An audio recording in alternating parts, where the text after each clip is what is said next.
জানাজার তো অন্তত একটা একটা আসবো না, আরো কত ভেজাল লাগাই যাতে করে জানাজার মধ্যে এক ভাই আরেক ভাই না আসে। আছে না নাই? আমানুল্লাহপুরে নাই না, এখানে মনে হয় নাই, আসেনি? থাকলে বলেন আছে। ভাই, এই সম্পত্তির মধ্যে তো আমার দাদা এখানে বেড়াইছে, আমার পিজা এখানে ছিল, আমার বাবা এগুলো ভোগ করছে, কত দাফটের সাথে কথা বলছে। আমার দাদা, আমার বাবা, আমার পিজা এই সম্পত্তির মধ্যে চষে বেড়াইছে, বাহাদুরের সাথে ছিল, কিন্তু আজকে তো তারা নাই, তারা তো চলে গেছে, আমিও তো চলে যাব। শুধু 1 বিঘত জায়গার জন্য, একটা গাছের ঢালের জন্য, একটা হাঁস মুরগির জন্য, 1 হাত জায়গার জন্য আমরা একে অপরের সাথে এমন আচরণ করি, মনে হয় যেন কিয়ামতের ময়দানে আল্লাহর দরবারে উঠতে হবে না, মনে হয় যেন আমরা চিরস্থায়ী। কিন্তু আপনার এই ছাড়, আপনার এই পরোপকার, আপন আপন চাচাতো ভাই, আপন ভাতিজা, নিজের মায়ের পেটের আপন ভাই, ভাইয়ের রাস্তাটা আটকাই দিছে। একটা গাছ কেটে দিলে সুন্দর ভাইয়ের রাস্তাটা হয়ে যায়, অথচ নিজের আপন ভাতিজির বিয়েটা হচ্ছে না ভালো রাস্তার কারণে, সুন্দর একটা ঘরের কারণে। সামান্য গাছটা কেটে দিলে, একটা ঢাল কেটে দিলে তার ভাই আরামে থাকতে পারে, হয়তো আমার সাময়িক একটু ক্ষতি হচ্ছে, কিন্তু এই বিষয়টা আমরা খেয়াল করি না। আমাদের সমাজে এই বিষয়টা উঠে গেছে। অথচ আপনাকে যদি এখানে বলি 1 কেজি গরুর গোশত রান্না করে দিব, আপনি খান, 2 পিস 3 পিস খাওয়ার পরে বলেন যে না, নিষেধ, বেশি খাইতে পারি না, এত সম্পদ কি হবে? যে সম্পদ আপনাকে হিংস্র বানাই ফেলে। একটা হাঁস যদি জোশ করে দেওয়া হয়, 2 পিস খাওয়ার পরে বলবেন যে না না, আর 1 মাসও এটার নাম লইও না, তাহলে আপনার তো পেটেও টানে না যে আমি সব খেয়ে ফেলতে পারবো, পেটও তো টানে না, মনও টানে না। এই সম্পদ কাদেরকে দিয়ে যাবে? জোর করে বাহু শক্তি দিয়ে আরেকজনের জমিনের মধ্যে খুঁটা দিয়ে গেছেন, আপনার পরবর্তী প্রজন্মের মধ্যে প্রতিবন্ধী আসছে, আপনার পরবর্তী প্রজন্ম দুর্বল।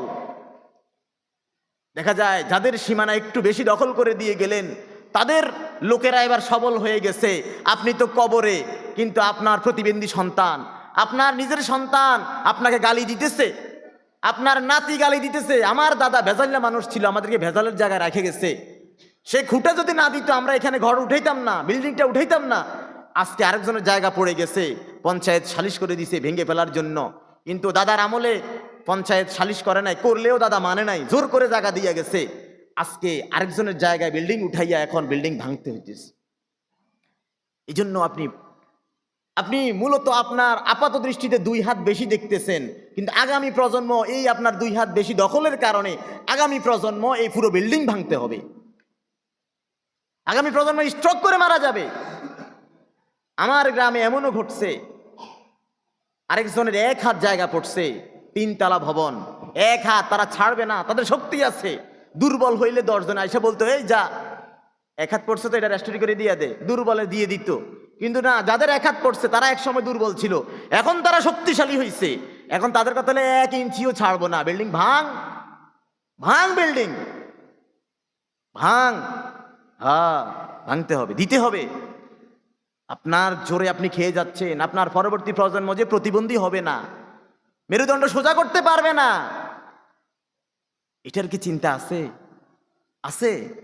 এই জন্য আসুন আমরা মিলেমিশে সমাজে, আল্লাহ যে বলছে ইনসাফ কায়েম করে, ইনসাফ, আপনি যদি হক পথে থাকেন, ইনসাফে থাকেন, তাহলে আপনার টেনশন নাই, আপনার আগামী প্রজন্ম, কারো শক্তি নাই আপনার আগামী প্রজন্মের ঘরে হাত দেওয়ার, কারো শক্তি নাই আপনার আগামী প্রজন্মের ঘাসে হাত দেওয়ার। নারকেল গাছ আপনি লাগাই গেছেন, আরেকজনের জায়গায় খেয়ে গেছেন, মাপ দেওয়ার পর আরেকজন পেয়ে গেছে, এখন আপনার সন্তানের সামনে, নাতির সামনে আরেকজনে আইসা নারকেল পায়ে নিয়ে যাইতেছে, আর বলতেছে তোর দাদা আসিল, নাটা আসিল, শয়তান আসিল, জুলুমবাজ আসিল, দেখ এখন আমাদের বাগে পড়ছে। আপনার ওই দুর্বল সন্তানগুলো তখন হাহা করে তাকাই থাকবে, বলবে হায় রে, আমার দাদা কত বড় ভুল করে গেছে। এই জন্য আল্লাহর হস্তে এই প্রজন্মকে, আপনার সন্তানগুলোকে বিপদে ফালাই যাইবেন না, সমাধান করে যান, 1 হাত ছেড়ে যান, 1 বিঘত ছেড়ে যান, মানুষের উপকার করেন। প্রিয় হাজিরিন, তাহলে আল্লাহ রাব্বুল আলামিন বলতেছেন এবার রাসূলুল্লাহ সাল্লাল্লাহু আলাইহি সাল্লাম বলতেছেন, নান আব্দুল্লাহ ইবনে মাসউদ রাদিয়াল্লাহু তাআলা আনহু قال لا حسد الا في اثنتين رجل آتاه الله مالا فسلط على هلكته في الحق ورجل آتاه الله الحكمة فهو يقضي بها ويعلمها। দুই ব্যক্তি ছাড়া আর কারো ব্যাপারে ঈর্ষা করা যাবে না। দুই ব্যক্তিকে যত বেশি পারো ঈর্ষা করো, দুই ব্যক্তিকে বেশি বেশি ঈর্ষা করো। ঈর্ষাটা কি জিনিস? আমার ভাইয়ের মধ্যে এই জিনিসগুলো আছে, আমি আমার ভাইয়ের মধ্যে একটা ভালো গুণ আছে, আমিও সেটা গ্রহণ করি। আল্লাহ আমার ভাইয়েরটাও ঠিক রাখুক, আমারটাও ঠিক রাখুক, এমন ব্যক্তি। এক নাম্বার হলো ওই ব্যক্তি যাকে আল্লাহ তাআলা সম্পদ দান করছেন, যথেষ্ট সম্পদ আল্লাহ তাকে দিছেন, আবার আল্লাহ রাব্বুল আলামিন তাকে এই সম্পদটা মানুষের কল্যাণে ব্যয় করারও সামর্থ্য দিয়েছেন, তাওফিক দিয়েছেন। সুবহানাল্লাহ। ওই ব্যক্তির রে, আমি যদি সভাপতি সাহেবের মতো হইতাম, আমি যদি এই মোতাওয়াল্লি সাহেবের মতো হইতাম, হ্যাঁ, তারে আল্লাহ সম্পদ দিছে, সে দেখো অকাতরে মানুষকে দিতেছে, অকাতরে দিতেছে, অকাতরে মানুষের দান করতেছে, যদি আমারও এমন হইতো। এটা করা যায়, এটা ছাওয়া যায়। আরেক ব্যক্তি হলো যে ব্যক্তিকে আল্লাহ তাআলা জ্ঞান দান করছেন, যাকে আল্লাহ হিকমত দান করছেন। হিকমত কি জিনিস? জ্ঞান আছে, লগে লগে কমন সেন্স আছে, মানে প্রজ্ঞা। হিকমত মানে হলো জ্ঞান, নলেজ এবং কমন সেন্স, এই দুইটা মিলাইয়া যদি আপনি কাজ করতে পারেন, অর্থাৎ একটা বিচার ভাঙতে গেলে আপনাকে প্রজ্ঞার অধিকারী হতে হবে, জ্ঞানও থাকতে হবে। আবার ওই ভেজালটা ভাঙি, এখন ওইখানে যোগোপযোগী একটা কথা বলে দুই ভাইয়ের মধ্যে, দুই বন্ধুর মধ্যে, পাড়া প্রতিবেশীর মধ্যে, দুইজন বাদী বিবাদীর মধ্যে সুন্দর একটা ফয়সালা করে দেওয়ার জ্ঞান আল্লাহ আপনাকে যদি দান করে থাকে, তাহলে অবশ্যই আপনি এই কাজটা করবেন। আর আরেকজন মানুষ দেখে বলবে, আমাদের অমুক মিয়া খুব সুন্দর বিচার করে, আল্লাহ যদি আমাকে, আমার সন্তানগুলোকে যদি এমন জ্ঞানের অধিকারী বানাইতো, কয় যে এই ব্যক্তির মতো আপনার সন্তানগুলো হোক, আপনার জ্ঞানটা হোক, এটা আশা করা জায়েজ আছে। বিচার করলে কেউ ফালাইতে পারে না, ওনার বিচারটা সুন্দর হয়। বাদীও খুশি, বিবাদীও খুশি, বাদীও খুশি, বিবাদীও খুশি, দুনো পক্ষ খুশি, কাউরে মারে না। তার ইনসাফ ঠিক আছে, তার ফয়সালাটা, তার সমাধানটা চমৎকার। কয় যে এই ব্যক্তি যাকে আল্লাহ এমন হিকমত দান করছেন, শুধু তার জ্ঞান নাই, তার জ্ঞানও আছে, কমন সেন্সও আছে। শুধু জ্ঞান থাকলে হইতো না। এক ব্যক্তির পুরা কোরআন মুখস্থ, কিন্তু কোরআনের আলোকে একটা ব্যাখ্যা জানে না সে। আরেক ব্যক্তি দাগ নাম্বার, খতিয়ান নাম্বার, কাজ জমি কদ্দুর আছে সব বলে দিতে পারে, কিন্তু ওই ভাগ করতে গেলে, বটোয়ারা করতে গেলে, বন্টন করতে গেলে বেড়াই যায়। তার মানে তার জ্ঞান আছে, কিন্তু কি নাই? কমন সেন্স নাই। কি নাই? তাহলে যার জ্ঞানও আছে, কমন সেন্সও আছে, দুইটা জিনিস, এই দুইটা জিনিস যার আছে, ওই ব্যক্তির মতো হওয়াটা নিজের জন্য, ওই ব্যক্তিকে ঈর্ষা করা জায়েজ আছে, যে আল্লাহ তুমি তার জ্ঞান আরো বাড়াই দাও, তার মতো আমারও জ্ঞান দাও। কথা বুঝে আসছে? আল্লাহর হাবিব সাল্লাল্লাহু আলাইহি ওয়াসাল্লামের 12টা গুণ ছিল এই লাইনে। বলেন, আল্লাহর হাবিবের কয়টা গুণ ছিল? 12টা গুণ। আচ্ছা, আর 2 মিনিট। আজকে কথা বলবেন কামাল ভাই? আচ্ছা, আর 2 মিনিট। আল্লাহর হাবিব সাল্লাল্লাহু আলাইহি ওয়াসাল্লামের এই লাইনের 12টা গুণ ছিল। তিনি গড সেন্ট্রিক মাইন্ডসেট ছিলেন, সব সময় আল্লাহর উপর তাওয়াক্কুল করতেন, বিপদ আপদে সব সময়। এক বেদুইন তরবারি উঠাইছে, বলে তোমাকে কে বাঁচাইবে? মাইয়াম রাসূল বলতেছেন আল্লাহ। তিনি তরবারি সরাই দেওয়া, দৌড় দেওয়া, ঝাঁপ দেওয়া, সাহায্য চাওয়া, এগুলো না বলে ডাইরেক্ট বলেন আল্লাহ, আল্লাহ আমাকে বাঁচাইবেন। সুবহানাল্লাহ। 2 নাম্বার হলো ভিশন ওরিয়েন্টেড মাইন্ডসেট। আপনার দূরদর্শী চিন্তা থাকতে হবে, দূরদর্শী চিন্তা। আপনি এখন শক্তি বলে খেয়ে যাবেন, আগামী প্রজন্ম দুর্বল হলে তো কি করবে? বিপদে পড়ে যাবে। এজন্য আপনার এমন দূরদর্শী চিন্তা থাকতে হবে যে না, আমার আগামী প্রজন্ম কি হয়, ভেজালে না পড়ে। রাসূলের এমন দূরদর্শী চিন্তা আছে, ভিশন ওরিয়েন্টেড মাইন্ডসেট। এবং উইজডম, প্রজ্ঞা, আপনি জ্ঞান এবং কমন সেন্স, এটার সমন্বয়ে কাজ করবেন। আপনি শুধু জ্ঞান দিলে হবে না, প্রজ্ঞা কমন সেন্স নিয়ে জোশকে সাথ হুঁশ বি চাহে রাহনা চাহিয়ে, জোশের সাথে হুঁশ রাখিয়া কাজ করা, এটা হলো হেকমা, প্রজ্ঞা। প্রজ্ঞাটা অনেকটা আলুর মতো। আলু যেমন মাছের সাথে দেওয়া যায়, আলু যেমন শুধু রান্না করা যায়, গোশতের সাথে দেওয়া যায়, ভর্তা বানানো যায়, যে কোনো তরকারির সাথে দেওয়া যায়, সবজি বানানো যায়। আলু যেমন, আপনার জ্ঞানটা তেমন। আপনি যখন যে পরিবেশে, তখন সেই পরিবেশে নিজের জ্ঞানটা কাজে লাগাইতে পারেন, তাহলে আপনি হেকমার অধিকারী। Wisdom driven mindset. এরপর রাসূল সাল্লাল্লাহু আলাইহি ওয়াসাল্লাম ছিলেন রিফর্ম সেন্ট্রিক। রিফর্ম সেন্ট্রিক মানে কি? অর্থাৎ পুনর্নির্মাণ, এই জিনিসটা ঠিক না, এই জিনিসটা দীর্ঘদিন থেকে এভাবে চলে আসছে না, এভাবে তো উচিত না, এটাকে চেঞ্জ করতে হবে। যেমন রিফর্ম সেন্ট্রিক, আমাদের সমাজে অনেকের মাটি দিবার মতো জায়গা নাই, অনেকের কবরস্থান নাই, তো সে ওই এলাকার বা ওই ঘরের কেউ মারা গেলে সমাজের দত্তাকর্তা যারা যারা বলে যাও মুখের কবরস্থানে দিয়ে দাও, দুই পরে ভেজাল লাগে না। রিফর্ম আপনি যদি পরিবেশ বান্ধব হন, আপনি যদি পুনর্গঠন করতে চান সমাজকে, তাহলে আপনি বলবেন এই এলাকার যতজনের কবরস্থান নাই সবাইয়ের জন্য আমরা সবাই মিলে চাঁদা তুলে 10 ডিসিম 20 ডিসিম 30 ডিসিমের একটা জায়গা বানাবো, উন্মুক্ত একটা কবরস্থান বানাই দিব। তাহলে কি করবে, সকলের জন্য একটা সমাধান হয়ে যাবে। না হয় যুগ যুগ ধরে দেখে আসছি যাদের কবরস্থান নেই তারা অন্যের কবরস্থানে যায়, কিন্তু দেখা যায় এটা সমাধান নাই। রিফর্ম সেন্ট্রিক হতে হবে। এরপরে অন্ট্রাফনাল, আপনাকে যখন যেখানে যে কাজ করার দরকার সেটা করতে হবে। ওপেন মাইন্ডেড, আপনাকে ছোট বড় বৃদ্ধ সবাই আপনাকে সমানে প্রশ্ন করতে পারবে, আপনার কোনো গরিমা থাকবে না, অহংকার থাকবে না, ওপেন মাইন্ডেড আপনি। রাসূল এমন ছিলেন। এরপর ট্রান্সপারেন্সি থাকবে, স্বচ্ছতা থাকবে।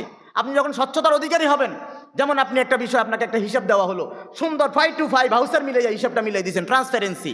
আপনার সাথে একজন মহিলা যাচ্ছে রাতের অন্ধকার, আপনি তাকে লোকদেরকে বললেন যে ইনি আমার ওয়াইফ অথবা আমার বড় বোন অথবা তিনি আমার মা, আপনি ক্লিয়ার করে দিলেন। নয় রাতের অন্ধকারে একজন মহিলাকে আপনার সাথে দেখে কেউ অন্য মন্তব্য করতে পারে। আপনার ভিতরে ট্রান্সপারেন্সি রাখতে হবে, সব জায়গায় স্বচ্ছতা থাকতে হবে। এরপরে অ্যাপ্রিসিয়েটিভ মাইন্ডসেট। অ্যাপ্রিসিয়েটিভ কেমন, অন্যের একটা ভালো কাজ দেখলে এটা অ্যাপ্রিসিয়েট করবেন, প্রশংসা করবেন। যেমন আপনাদের এখন এখানে একটা সমাজ উন্নয়ন ফাউন্ডেশন হয়েছে না, এটাকে আপনার প্রশংসা করতে পারেন যে সমাজের মধ্যে এই ন্যায় বিচার প্রতিষ্ঠা করার জন্য নাহনু মাল মাজলুমি দিদ্দা জলেম, আমরা জলেমের বিরুদ্ধে মাজলুমের পাশে থাকার জন্য আমরা একটা সংগঠন করছি। যারাই সমাজে মাজলুম তাদের পাশে আমরা দাঁড়াবো, আমরা জলেমের বিরুদ্ধে, আমরা জলেমকেও সাহায্য করবো। কিভাবে জলেমকে সাহায্য করবো? সাহাবারা প্রশ্ন করছেন, ইয়া রাসূলুল্লাহ জালেমরে কিভাবে সাহায্য করে? ও জালেমরে তার জুলুম থেকে বাধা দিয়া, জুলুম থেকে সরাই দিয়ে তার উপরে কি করে, ইহসান করে। জালেমকে সাহায্য করা যায়। জালেমকে কিভাবে সাহায্য করবেন? সে একটা অন্যায় কাজ করতেছে, এটাতে বাধা দিবেন, তাহলে ওই জালেমের উপর কি হয়েছে, জালেমের উপর জালেমের সহযোগিতা হয়েছে। জালেমের ব্যাপারে সহযোগিতা করা যায়, জালেমরাও সহযোগিতা করা যায় তার কাজে বাধা দিয়া। তাহলে আমরা এভাবে অ্যাপ্রিসিয়েটিভ মাইন্ডসেট হবো। আমরা কি করব, একে অপরের কি করবো, ভালো কাজের প্রশংসা করব। এরপরে আমরা যে কাজটা করব সেটা হচ্ছে আমাদের অপটিমিস্টিক মাইন্ডসেট। অপটিমিস্টিক মানে কি, সবসময় আমাদের সুধারণা থাকবে। একজন লোক গভীর রাত্রে উঠছে, তাহাজ্জুদ তো পড়তে পারে না, আমরা ডাইরেক্ট এই সোর না, অপটিমিস্ট সবসময় ভালো গুণটা দেখবেন। যেমন এই প্রোগ্রামে আমাদের একটা খারাপ দিকও তো থাকতে পারে। এই মাসজিদটা বানাইতে যাই একটা খারাপ দিক হইতে পারে, পানি পড়ে বা একটা বিদ্যুৎ থাকে না বা সমস্যা বা সাউন্ড সিস্টেম ভালো না, কিন্তু আপনি খারাপটা দেখছেন, ভালোটা তো দেখতে পারেন যে এরকম একটা মসজিদ আমাদের হয়তো সমাজে আর নাই, এখানে অনেক কাজ হয়েছে, ভালো কাজ হয়েছে, একটা ভালো গুণ দেখবেন, ভালোটা ফলো করবেন। অপটিমিস্টিক ভালোটা হবেন, ডোন্ট ফ্যাসিমিস্টিক হওয়া যাবে না, প্রিয় হাজিরিন। এরপরে রাসূলুল্লাহ সাল্লাল্লাহু আলাইহি ওয়াসাল্লামের রেজিলিয়েন্ট ছিলেন তিনি। রাসূল সাল্লাল্লাহু আলাইহি ওয়াসাল্লামের জন্মের আগে বাবা মারা গেলেন, রাসূল সাল্লাল্লাহু আলাইহি ওয়াসাল্লামের জন্মের পরে মা মারা গেলেন, কিছুদিন পরে 8 বছর বয়সে দাদা মারা গেলেন, আবু তালেব মারা গেলেন, খাদিজা মারা গেলেন। এত বিপদ, একটা সন্তানও বেঁচে নাই, একটা ছেলে সন্তানও বেঁচে নাই, মেয়েগুলো অনেক মারা গেলেন। এত কিছুর পরেও 63 বছরের হায়াতে 23 বছরে তিনি প্রায় 27টা যুদ্ধে অংশগ্রহণ করে 8 বর্গ মাইল 8 বর্গ কিলোমিটার শুরু করে 12 লক্ষ কিলোমিটার পর্যন্ত তিনি মুসলিম রাষ্ট্র প্রতিষ্ঠা করে গেলেন। সুবহানাল্লাহ। কোনো কিছুই তো তিনাকে দমাইতে পারে না, এতিম হিসেবে হোক। এতগুলো বিপদ আসছে, এতগুলো হামলা মামলা আসছে, কিন্তু তিনি কি করেন নাই, পিছপা হন নাই, তিনি এগিয়ে চলছেন নিজের লক্ষ্যের দিকে, গোলের দিকে। এই জন্য আমাদের উচিত, আমাদের যে লক্ষ্য আছে আমরা আমাদের লক্ষ্যের মধ্যে দৌড়ে যাব। দৌড়ে যদি না যাইতে পারি, যদি বাধা দেওয়া হয় আমরা হেঁটে যাব। যদি হেঁটেও আমাদেরকে বাধা দেওয়া হয় তাহলে আমরা হামাগুড়ি দিয়ে যাব। হামাগুড়িতেও যদি আমাদেরকে বাধা দেওয়া হয় আমরা আমাদের লক্ষ্য পানে অপলক দৃষ্টিতে চেয়ে থাকবো। ঠিক কিনা বলেন? আমরা চেয়ে থাকবো। কিন্তু আল্লাহ রাব্বুল আলামিন আমাদেরকে রাসূলুল্লাহ সাল্লাল্লাহু আলাইহি ওয়াসাল্লামের জীবন থেকে শিক্ষা গ্রহণ করে এই সমাজের জন্য কিছু উপহার দেওয়ার, আমাদের সময়টাকে কাজে লাগাবার তৌফিক দান করেন। সবাই আমিন।